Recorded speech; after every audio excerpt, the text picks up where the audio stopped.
Hey, bless the Lord, oh my soul, all that's within me, bless his holy name. This is your prayer pastor, Bishop Sean Teal. It is a mighty Monday. That means we're going to do ministry on Mondays. This is a time set aside specifically for leaders, entrepreneurs, movers, shakers, influencers, those of you who have to head up something, direct something, supervise, superintend, pastor, shepherd, guide, develop.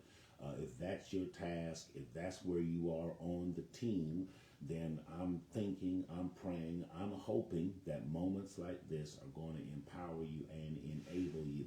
I'm coming on a little later than I'm supposed to be coming on, but I just had some technical difficulty. I'm actually on a different device than I would normally be on for Mondays in ministry. But if you can hear me clearly, you see me clearly, and if you could let me know, just some hearts up or something like that. Yeah, we hear you, we see you, we get it. That would be a great benefit to me. So last week, I talked about the law of the new,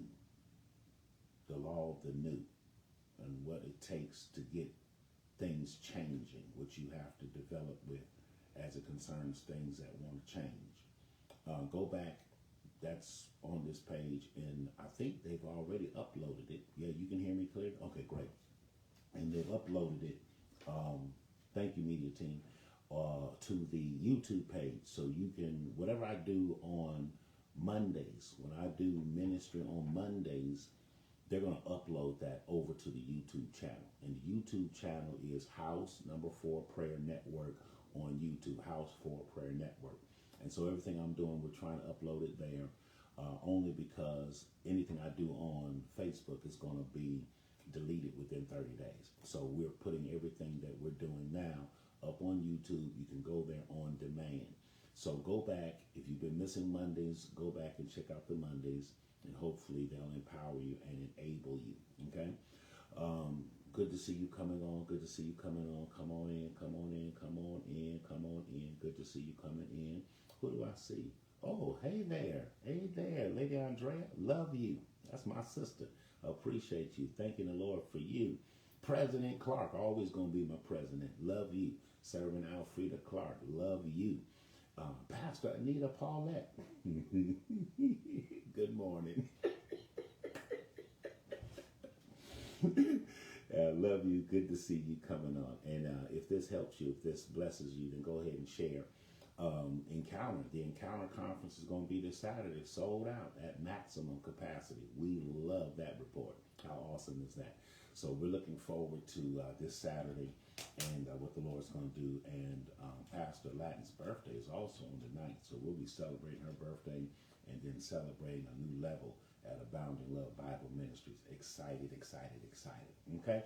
So let me get on who, come on in, come on in. There you go. Come on in. So that's what I'm going to talk about today. Let's talk about the law of the glue. Last week we talked about the law of the new, the N-E-W. This Monday, let's talk about the law of the glue. What are the essentials to maintaining cohesion and passion in your group or in your team? It's one thing to get people in, but it's another thing to get them to stick and to stay. So you're working with a group, you're working with a team, you're working with a congregation, you're working with your employees, and you're trying to get some cohesion, you're trying to get that passion, and you want to maintain it. It's not enough just to have them in, and you can attract them and you can bring them in, especially if you're in church growth. You know, church growth, you can just get excited because people are coming and people are joining and people are getting baptized and woo! But how do you maintain the cohesion and the passion in your team? How are you going to maintain the cohesion and the passion in your group? How are you going to maintain the cohesion and the passion in your orientation process? Okay, how do you get them to come in? You've kind of been doing that. You got them coming in, but how are you going to get them to stick and to stay? Okay, so let's talk about that for a few minutes. So it's an acronym because we do acronyms primarily on Monday. So it's an acronym, and if you know me, I love acronyms. So let's do an acronym. All right, G.L.U.E. glue. G.L.U.E. glue. So what are the ingredients in the glue?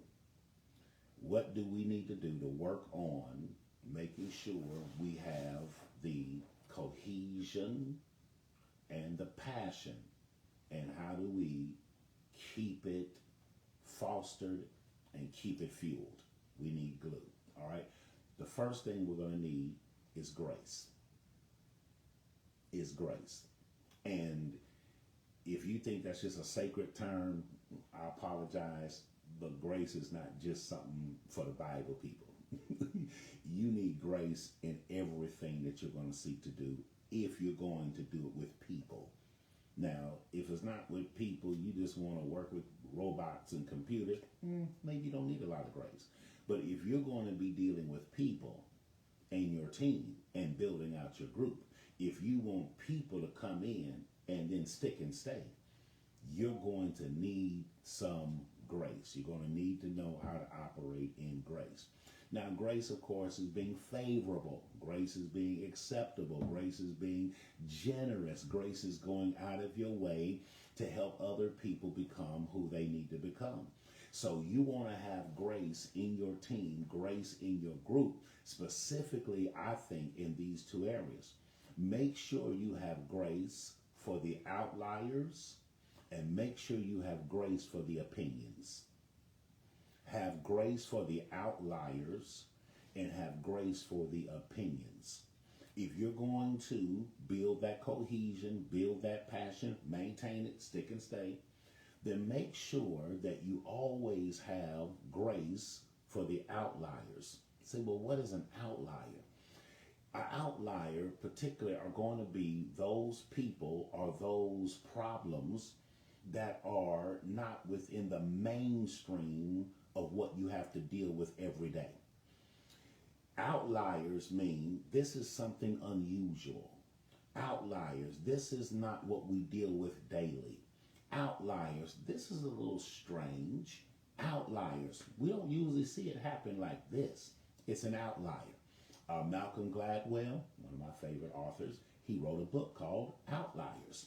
And when you are an outlier, L-I-E-R-S, it simply means that you are outside of the normal margins. So you have to have grace in your group and grace in your team, not only for people that are outliers, because there are going to be people who don't immediately fit in your culture. They don't immediately fit into your structure. They're good people, they're beneficial people, they're gifted, they really got good attitudes, but they're really not inside of your current culture. They're really not inside of your structure. And even if they're inside of your culture, inside of your structure, they have a tendency to sometimes get outside of the margins. You have to have grace for them. Those might be some of the most creative people that are on your team. Those might be some of the most creative people on your team. The people who color outside of the lines. Outliers. Some of you watching me right now, that's you. You color outside of the lines. You always have. Everyone else has a structure. Everybody else has a coloring page. And we trace and then we fill in. Not so much. That's not really what you do, right? You may be one of those who are an outlier. Well, if you're going to be able to keep people on your team, have grace for the outliers, and not just outliers as people, but also outliers as problems. There are going to be sometimes things come up that are not normal within your routine. We don't usually have to deal with this like this. Have grace for that. If you don't have grace for that, you're going to be very frustrated as you're trying to lead and as you're trying to develop not only the vision, but the people who are with you in that vision. So have grace for the outliers, but then also have grace for the opinions.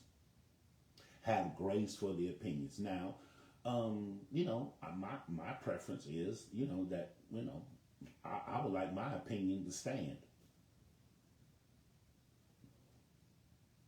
I mean, I'm just talking about me, just having my transparent moment. What I would really like is my opinion to be, regarded as the best opinion in the room. I would really like that. I mean, if that was my life, I don't know. I think I would like that. It's not my life, and it's not your life. Because if you're a leader and you're developing other people, you have to have grace for their opinions, which means that sometimes it's going to sound like dissension. It may not be dissension, it just might be their opinion. It doesn't have to be. That's division. It might not be division. It's just another opinion. And you should have grace for those opinions, because sometimes opinions, even if they go against what you think, could be the very thing that open up another opportunity for your business, for your ministry, for your team, for your group. If you're hearing what I'm saying, let me know you're listening to what I'm saying. You have to be open to other opinions and have grace. And don't discount people just because they didn't say it in the tone and in the temperament you thought they should have said it. Because quickly we'll be like, no, I'm writing her off. I'm writing him off. He shouldn't have said it like that to me. Hold on now. Hold on. You might not have liked the tone. You might not have liked the temperament. Maybe they can work on that. Grace. You're going to give them some grace. But you're going to hear that opinion. Even if you don't act on it, if you don't move on it, maybe it falls flat in the meeting. How many of us have been in meetings? We shared our opinion and it fell flat. Well, don't have your ego so inflated that you can't handle that. You're going to have to be okay with that. Everything that is your opinion doesn't mean it's going to be the vision and the direction of the team, the business, the group, or the ministry. You got to be okay with that, right? So make sure that you offer grace. If you're going to have glue, I want to maintain cohesion and passion in my group. I want to maintain cohesion and passion with the people who are around me, where you're going to have to start off with some grace. And remember this, the Bible teaches this. Every man thinks he's right in his own eyes. Women too. We all think that. If the Bible says everyone thinks like that, every one of us thinks we're right in our own eyes until we see it different, until the scriptures confront us, until life, splashes some water in our face and you're like, hold on, okay, what I was thinking is not exactly it's not right. What I was thinking is not exactly right. You got to be okay with that. And so people around you who are outliers, situations that are around you that are not normally the conditions that you deal with, have grace for those people. And then for opinions that show up in your boardroom, opinions that show up on your Zoom sessions, be okay with those just being opinions. It doesn't mean it's going to reshape the organization. It just means that you gave grace for that opinion, okay? So if you're going to maintain the cohesion and the passion, if you're going to have the glue, that's what I'm talking about today, the law of the glue, then you're going to have to, number one, have grace. Now, number two in the law of the glue is leadership. Leadership. Law of the glue, number two, is going to be leadership. Now, when I talk about leadership, there's two kinds of leadership I'm talking about. The first one is what I'm going to call mentoring. There is a mentoring level of leadership. And if you want to get people to stick and to stay, you're going to have mentoring leadership, which means that there are people already in the organization, people already in the group who can teach and train other people. Now, if the business is still a small business, that means you're the primary mentor in leadership, right? As it concerns leaders. Now, there are some of us who have other people with us. I have an executive pastor. I don't have. The church has an executive pastor, Pastor Neelad. She works with me. Well, she's a mentoring leader. She actually meets with the small leadership groups, what we call the core leaders and the ministry leaders. She basically handles that. I don't really come to those meetings unless She needs me to come in and lean my influence in a little bit. But basically, as it concerns developing those leaders, that's what she does. She's a mentoring leader. Now, if you're primarily, again, in a small business, you're probably that person. You are a mentoring leader. So you have to make sure that you have the time to do the training. You have to make sure that you're available. You have to make sure that you're following up, you're following through with other people who are coming in. The people who are coming into your business, the people who are coming into the church, people coming into your group, coming into your team, make sure that you already have some kind of mentoring, some kind of capacity, some kind of ability to grow them and bring them as leaders. You want to make sure that you have that. In leadership, if you want people to stick in the say, they need to arrive knowing this is the mentor leader. Now, if you are part of a church, normally that's what we're going to call orientation. If if you're in a traditional kind of structured church, they have orientations. Well, your business has orientations also, right? I work with the California State University systems, and we have an orientation every semester before we go back, to our lecturing and being professors and all that stuff. They take us through a whole nother thing. We got to learn some OSHA laws. You got to learn, make sure that you're not offending nobody with the pronouns and just a bunch of stuff. But it's just orientation. But those people who sit before us in those rooms and take us through those processes, those are what you call mentoring leaders. It's really a top-down kind of model, right? Mentoring is kind of hierarchy, right? Now, there's another level of leadership. That's the first level, just mentoring leadership. But there's another level of leadership, which is what I call modeling leadership. Modeling leadership. John Maxwell, the leadership guru of the 21st century.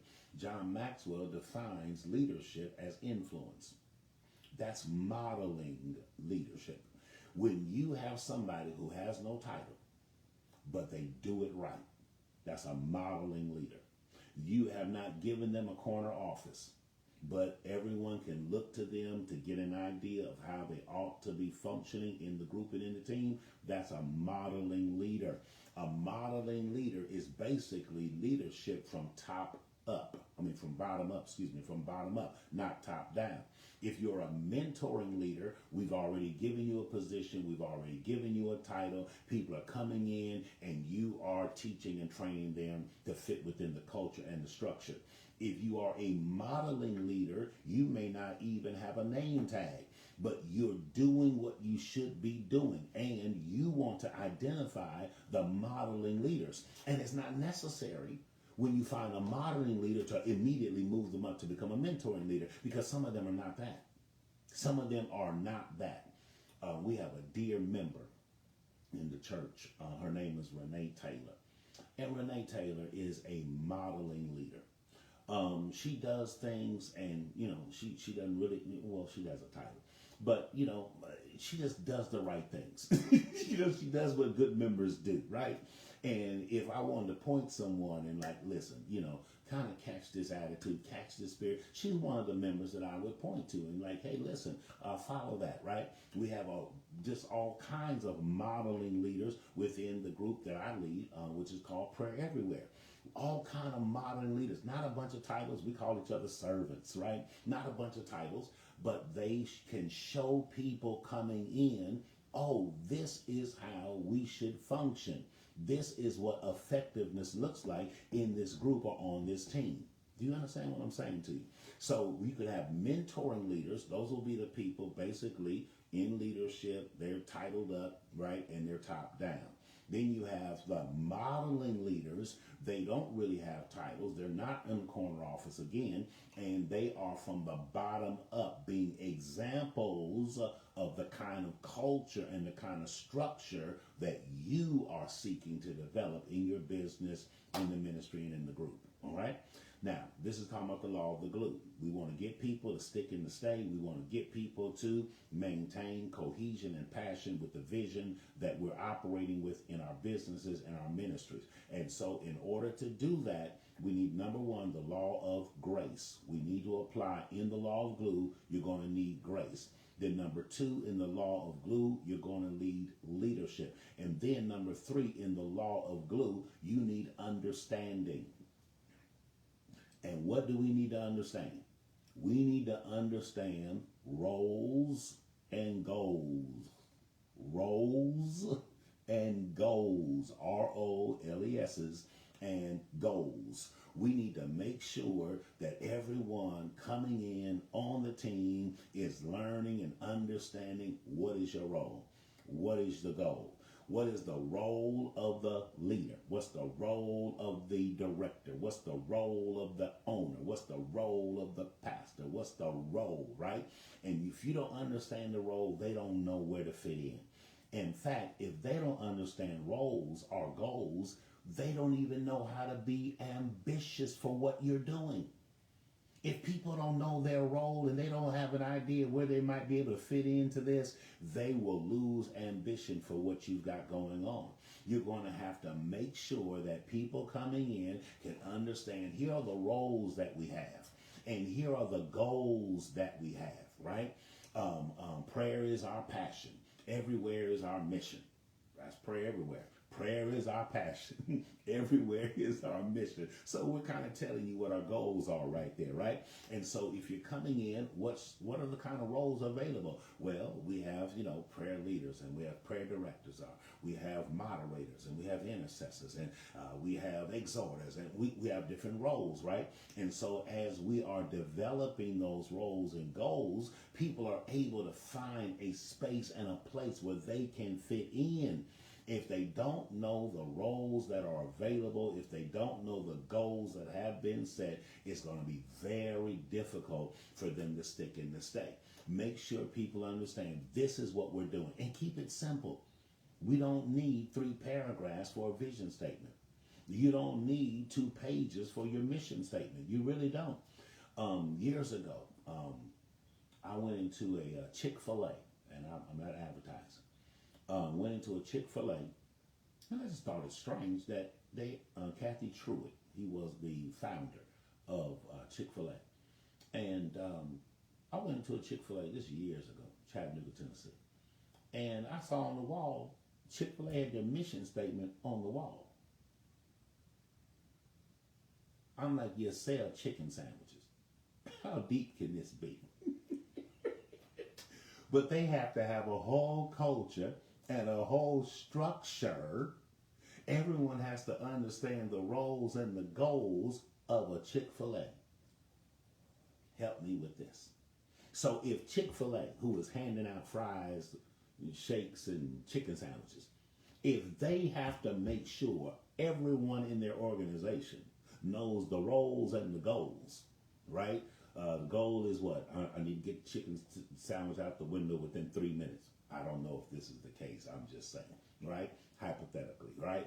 We know the roles. We have managers. We have district managers. We have franchise owners. We have team leads. All those are going to be roles, right? So when you come in to Chick-fil-A, maybe you start off, just as a cashier. But if you know the roles that are available in that organization, you know what you can start doing? You can start planning on, one day I want to be a team leader. One day, I want to work on fries. One day, I want to own a franchise myself. I want to be a franchisee. Now, the only reason someone will become ambitious for that is because they understood the available roles and they understood the available goals. Now, if you get closed and you have already filled in all the roles, and you and your family been running this forever, and you and your few, y'all been doing this thing, and y'all got to cohesion, and y'all good, and every one of you all got roles, but you're trying to get people to come in, stick and stay. They're not. That's why, and I say this because I understand this, This is why a lot of churches don't grow, especially churches that have been developed around 2 or 3 families. Don't be mad at me.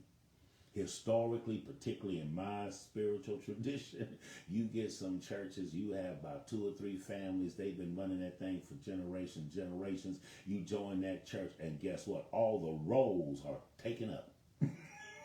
And the goal is what? For them to keep their roles. And so you can bring in as many people as you want. They be like, oh, we glad, we growing, we got new members. And then what happens? They leave because no one's giving up the roles. No one's giving them an opportunity to do anything. They don't know where they're going to fit in this because y'all done took up all the roles, and the only goal is for us to keep our roles.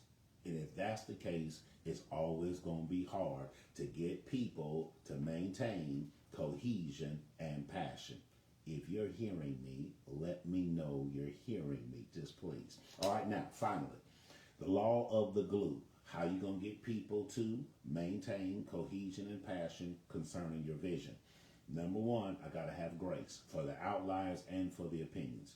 Number 2, I got to have leadership. I need leadership that's mentoring leadership and leadership that is modeling leadership. I need leadership from the top down. I need leadership from the bottom up. Then I need to understand the roles and the goals. Whoever's coming in, make it clear there are roles available for you, and this is our primary goal. And if you want to be a part of our goal, we have a role for you. Okay, then finally, evolvement. This is the law of the glue. Grace, leadership, understanding, evolvement. Evolvement. I was tempted to say involvement. But there won't be involvement if there's not evolvement. I want someone just to post evolve. Just say it out of your mouth. Evolve. Touch yourself, tap yourself, and tell yourself, evolve. Evolve. What does that mean? Adapt and change. Evolve. Progress. How do we do it? 2 things I want you to think about. If you want to get people to maintain cohesion and passion, if you want to do it in a way that I think will be more effective, then I need you to think about 2 things. In evolvement, we want to evolve. We want to adapt. We want to change. We want to progress. We want to fulfill our potential. We want to evolve. Here's the 2 things I want you to think about. In order to evolve, E-V-O-L-V-E, evolve. Just post that for me, please. Evolve. If you're going to evolve, first of all, I want to suggest that you spend more time discovering. Spend more time discovering. You're not going to evolve if you're not discovering. You need to discover. What would I be discovering? The difference between Googling something and using AI to get the same information. Discovering the more effectiveness if you have an app versus sending your people to a website. Evolving. Thinking about how you need to have multifaceted, multi-layered social media portals and platforms. Evolve. Not just getting stuck on the thing that you're most comfortable with.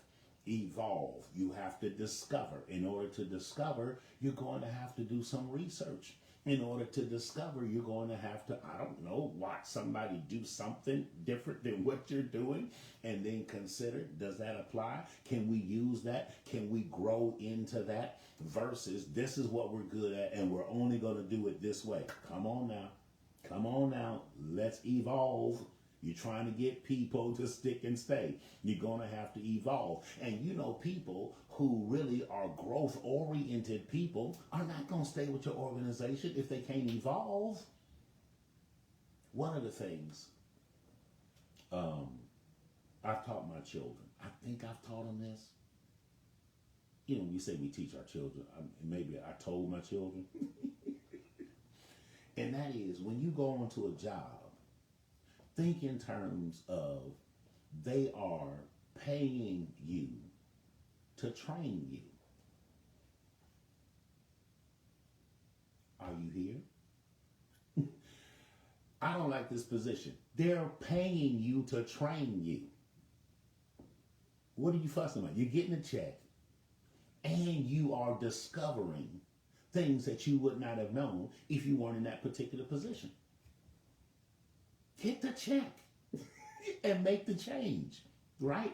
You got to perceive it and see it differently than how you've been seeing it, perhaps, right? So what you want to make sure is if you are maintaining cohesion, maintaining passion in your organization with your vision, make sure you are discovering. That's how you evolve. You have to discover and then you develop. It's discovering and developing. That's how you evolve. You got to discover it and then you have to develop it. And you develop it over time. It's not just plug-ins. And I know that's what we're used to. I think we used to call them widgets. Widgets. WIDGETS is widgets. Everything's not a widget. Everything's not a plug-in. There are some things that just have to, listen, organically and organizationally develop. Organically and organizationally develop. There are some things you're not going to be able to develop based on the calendar and based on, by April we'll be here and by August we'll be here and then by December we'll be here. Maybe not. There are some developments in your organization, some developments in your business you have no control over. You just don't have any control over it. So don't be a frustrated leader. Go ahead and develop. Don't think it's going to happen overnight. It's not supposed to happen overnight. Some of you have heard me say this, and I know our leaders have heard me say this. If you see a man building a doghouse, leave him alone. No sense in you going over there bothering that man. He's building a doghouse. Let the man build his doghouse. But if you see a man building a skyscraper, now you need to come alongside and put in your application. Because he's not going to be able to do that alone. He's going to need some help. He's going to need some foreman. He's going to need some construction worker. He's going to need something. Now, a doghouse in your backyard, man, figure that out. You'll work it out. You good. You good. But a skyscraper, oh no, somebody's going to have to help him with that. So know this as a leader. If you are building something that you want to last, and if you're in my age group, at this point, listen, all of your leadership is for legacy.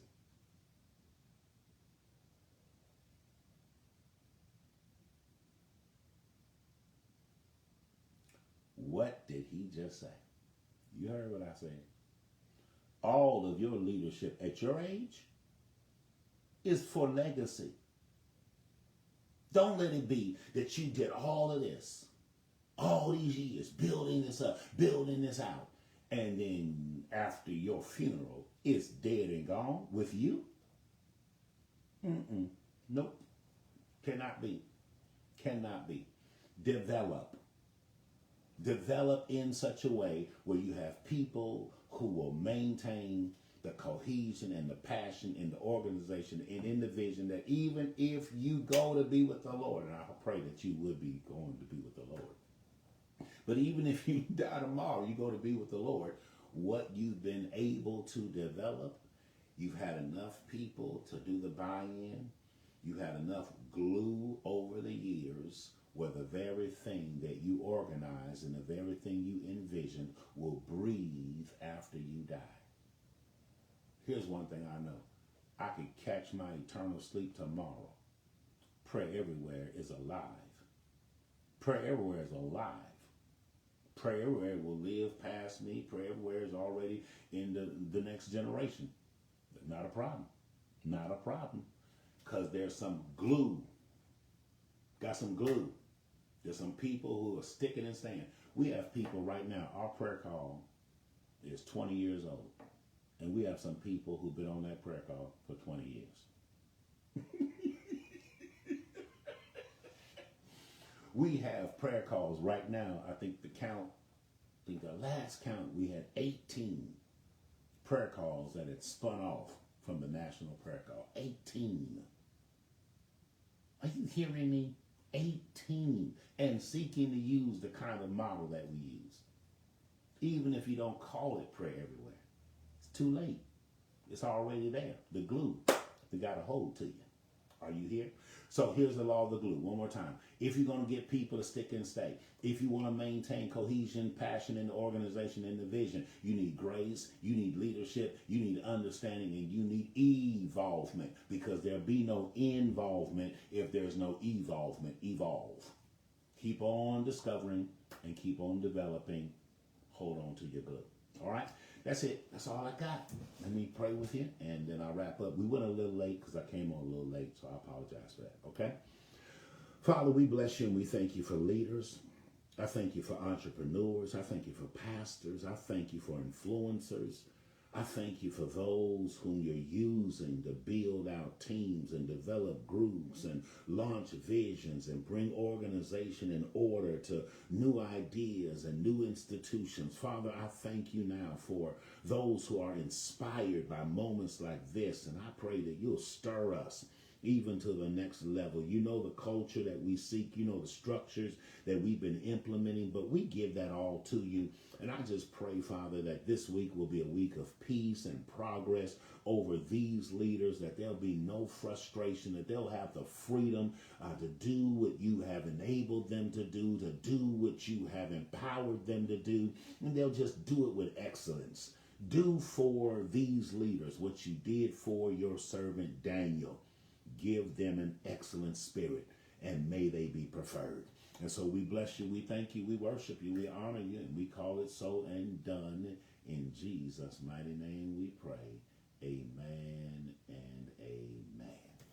Everyone who agreed said amen.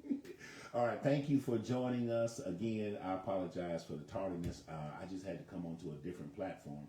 I just had some issues. I don't know what that was about, but I got on today. So thank you, thank you, thank you. If this blessed you and you think it'll bless another leader, or maybe you think your group should hear this, you're listening to me, but your group doesn't hear this, and maybe you want to make sure you can communicate this to your group. Go ahead, take this, share it with some of your leaders. Make sure that they're hearing the same thing you're hearing, so you all can glue together. All right? Can you do that? Glue together. All right. This is your prayer pastor, Bishop Sean Tiller. I'm signing off. It's a mighty Monday, and today was Ministry on Mondays, specifically designed for you, developers, influencers, leaders, entrepreneurs, pastors. We're here for you. All right? You be blessed and have a great Monday. Well, have a great week.